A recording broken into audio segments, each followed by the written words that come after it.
வணக்கம். பரபரப்பு மீடியா செய்திகளுக்காக நான் நிரோஷன்.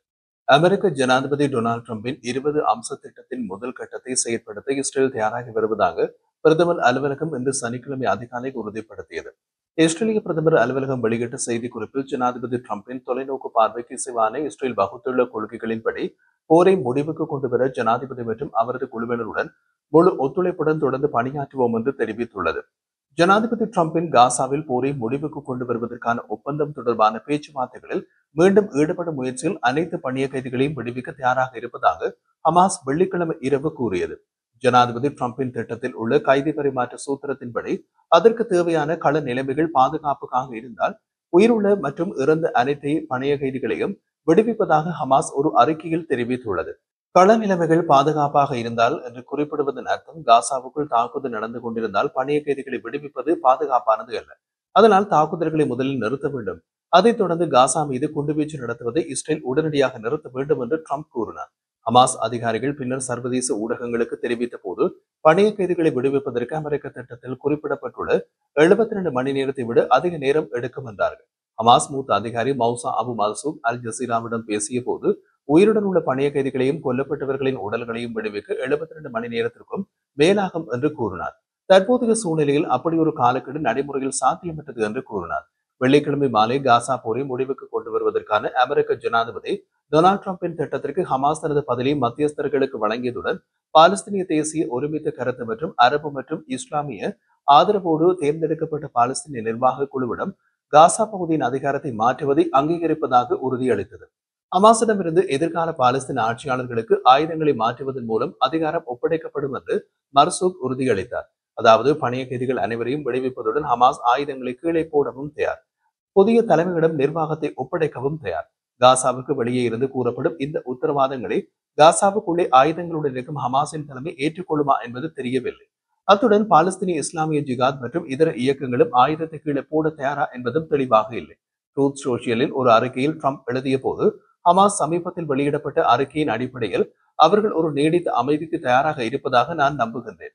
இஸ்ரேல் உடனடியாக காசா மீது குண்டுவீச்சு நடத்துவதை நிறுத்த வேண்டும். இதனால் பணிய கைதிகளை பாதுகாப்பாகவும் விரைவாகவும் வெளியேற்ற முடியும். தாக்குதல் நடந்து கொண்டிருக்கும் போது அதை செய்வது மிகவும் ஆபத்தானது. முடிவு செய்ய வேண்டிய விவரங்கள் குறித்து நாங்கள் ஏற்கனவே விவாதித்து வருகின்றோம். இது காசாவை பற்றியது மட்டுமல்ல, மத்திய கிழக்கில் நீண்ட காலமாக எதிர்பார்க்கப்படும் அமைதியை பற்றியது. பாலஸ்தீனிய அமெரிக்க மத்தியஸ்தர் பிஷாரா பக்பா சவுடி ஊடகம் அல் அரேபியாவிடம் கூறியபோது ஒப்பந்தத்தின் சர்ச்சைக்குரிய பகுதிகளில் ஒரு உடன்பாட்டை எட்டுவதற்கு மத்தியஸ்தர்கள் ஏற்கனவே ஹமாசுடன் பேச்சுவார்த்தைகளை தொடங்கியுள்ளனர். ஹமாஸுக்கு ட்ரம்ப் அளித்த விரைவான பதில் அவர் நேதன்யாகுவுடன் கலந்தாலோசிக்கவில்லை என்பதை உறுதிப்படுத்துகிறது என்றும் கூறினார். ஒரு அரசியல் வட்டாரம் என்ட்வெல் சேனலிடம் அமெரிக்காவுடன் முழு ஒத்துழைப்பும் ஒருங்கிணைப்பும் உள்ளது. கால அட்டவணை தொடர்பாகவும் உள்ளது. நாங்கள் பேச்சுவார்த்தை கட்டத்தை கடந்து விட்டோம். இறுதியானது என்று கருதும் இந்த திட்டத்தில் இஸ்ரேல் புதுப்பிக்கப்பட்ட பேச்சுவார்த்தைகளை நடத்தாது என்று வட்டாரம் மேலும் கூறியது. ஆனால் பேச்சுவார்த்தைகளில் மீண்டும் ஈடுபடுவதாக ஹமாஸ் கூறுகிறது. பேச்சுவார்த்தைகளில் ஈடுபட்டுள்ள ஒரு வட்டாரம் என்ட்வெல் சேனலிடம் பேசிய போது அனைத்து பணிய கைதிகளையும் விடுவிப்பது பற்றி திட்டத்தில் கூறப்பட்ட போதிலும் இங்கே ஒரு படிப்படியான பணிய கைதிகள் விடுவிப்பை காண்போம் என்று நான் நம்புகின்றேன். அனைத்து பணிய கைதிகளையும் ஒன்றாக விடுவிக்க வேண்டும் என்று அமெரிக்கா வலியுறுத்துகின்றது. ட்ரம்ப் ஹமாஸ் இயக்கத்திற்கு இறுதி எச்சரிக்கை விடுத்த சில மணி நேரத்திற்கு பின்னர் ஹமாஸின் இந்த ஒப்புதல் வந்தது. ஹமாஸ் ஞாயிற்றுக்கிழமைக்கு முன் ஒப்பந்தத்தை ஏற்றுக்கொள்ள வேண்டும் அல்லது இதற்கு முன்பு யாரும் கண்டிராத அனைத்து நரகங்களையும் காண வேண்டியிருக்கும் என்பதே ட்ரம்பின் இறுதி எச்சரிக்கை. ட்ரம்பின் 20 அம்ச திட்டம் ஹமாஸின் சில நட்பு நாடுகள் உட்பட இஸ்லாமிய நாடுகளின் தலைவர்களிடமிருந்து ஆதரவு பெற்றதால் ஒப்பந்தத்தை ஏற்றுக்கொள்ள ஹமாஸ் மீது அழுத்தம் வந்தது. காசாவில் போரை முடிவுக்கு கொண்டு வந்து பணிய கைதிகளை விடுவிப்பதற்கான அமெரிக்க திட்டம் குறித்து ஹமாஸ் மற்றும் அமெரிக்க ஜனாதிபதி டொனால்ட் ட்ரம்ப் வெளியிட்ட அறிக்கைகளை தொடர்ந்து இஸ்ரேலிய பாதுகாப்பு படை ஐடிஎஃப் தமது நடவடிக்கைகளை தொடங்கியது. ஐடிஎஃபின் தலைமை தளபதி லெப்டினன்ட் ஜெனரல் ஏர் ஜமீர் உயர் தளபதிகளை சந்தித்து முன்னேற்றங்களின் அடிப்படையில் ஒரு சிறப்பு சூழ்நிலை மதிப்பீட்டை செய்ததாக ஐடிஎஃப் அறிவித்துள்ளது. ஐடிஎஃப் வெளியிட்ட அறிக்கையில் அரசியல் பிரிவுகளின் உத்தரவின்படி பணிய கைதிகளை விடுவிப்பதற்கான ட்ரம்பின் திட்டங்கள் முதல் கட்டத்தை செயற்படுத்துவதற்கு தயாராக இருக்குமாறு ஜமீர் இஸ்ரேலிய பாதுகாப்பு படைகளுக்கு உத்தரவிட்டார் என்றும் குறிப்பிடப்பட்டுள்ளது. உத்தரவு என்ன என்பதை அறிக்கை விவரிக்கவில்லை. இஸ்ரேலிய ஊடகங்கள் காசா நகரத்தை கைப்பற்றுவதற்கான தாக்குதலை நிறுத்திவிட்டு அதற்கு பதிலாக தற்காப்பு நடவடிக்கைகளில் கவனம் செலுத்துமாறு ஐடிஎஃப் உத்தரவிட்டதாக செய்தி வெளியிட்டுள்ளன. இஸ்ரேலிய பிரதமர் நேதன்யாகு அனைத்து பணிய கைதிகளையும் உடனடியாக விடுவிப்பதற்கான ட்ரம்பின் திட்டத்தின் முதல் கட்டத்தை செயல்படுத்துவதாக தெரிவித்தார் அல்லவா? அப்படியானால் அதன் அர்த்தம் என்ன? முதல் கட்டம் என்று குறிப்பிடுவது என்ன? ட்ரம்பின் திட்டம் 20 புள்ளிகளாக பிரிக்கப்பட்டுள்ளது. அதில் முதல் கட்டம் என்று நேத்தன்யாகு குறிப்பாக எதை குறிப்பிடுகிறார் என்பது தெளிவாக தெரியவில்லை.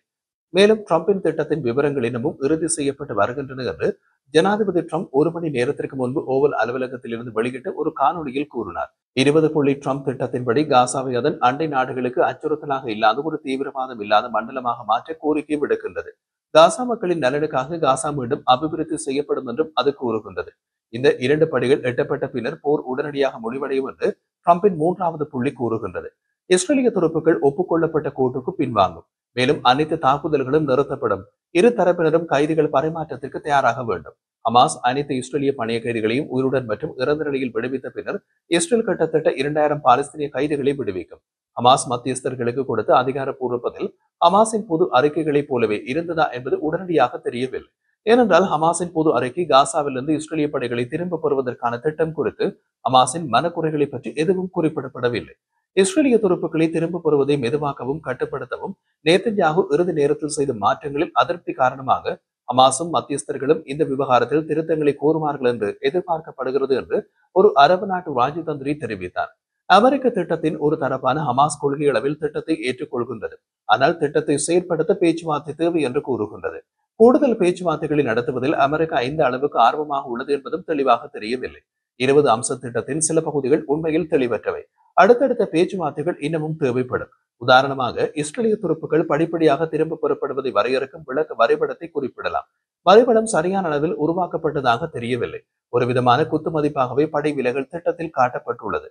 காசாவில் உள்ள ஐடிஎஃப் மாற்றாக ஒரு சர்வதேச உறுதிப்படுத்தல் படையை உருவாக்கும் அமெரிக்க திட்டத்தின் கற்பனைக்கு தெளிவுபடுத்தல் தேவை. மற்றொரு விஷயம், கொல்லப்பட்ட பணைய கைதிகளில் சிலரது உடல்கள் எங்கே இருக்கிறது என்பது தமக்கு தெரியாது என்றும் அந்த உடல்களை தேடி இஸ்ரேலிடம் ஒப்படைக்க சிறிது காலம் ஆகலாம் என்றும் ஹமாஸ் கடந்த காலங்களில் மத்தியஸ்தர்களிடம் கூறியது.